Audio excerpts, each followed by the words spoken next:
ట్రంప్ని గతంలో దెబ్బతీసినటువంటి ఉదంతాలు ఇప్పుడు ఒక పక్కన ఏంటంటే ఎప్పుడో వ్యాన్స్ ఎవరైతే ఇప్పుడు ట్రంప్ వాళ్ళ ఉపాధ్యక్షుడు క్యాండిడేట్ ఉన్నాడో ఆయన కమలా హ్యారిస్ మీద గొడ్రాలు అంటూ చేసినటువంటి వ్యాఖ్యలను ఇప్పుడు సోషల్ మీడియాలో వైరల్ చేసుకొస్తున్నారు, మీడియాలో డిబేట్లు పెడుతున్నారు, సెలబ్రిటీలు మాట్లాడుతున్నారు కమలా హ్యారిస్ పక్షాన.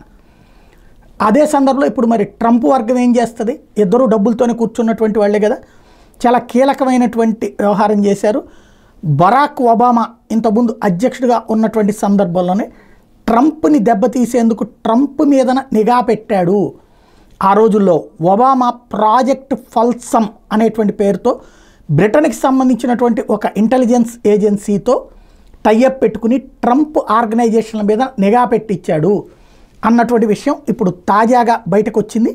ఆ ఆధారాలతో సహా ఏదైతే the secret stars saint UK eyes only అంటూ ఒక నివేదిక ఏదైతే బ్రిటన్లో పబ్లిష్ అయినటువంటి నివేదికని ఇప్పుడు ట్రంప్ వర్గం హైలైట్ చేస్తూ ఆనాటి నుండి ట్రంప్ని వేధిస్తున్నారన్నటువంటి ప్రచారం ప్రారంభించారు.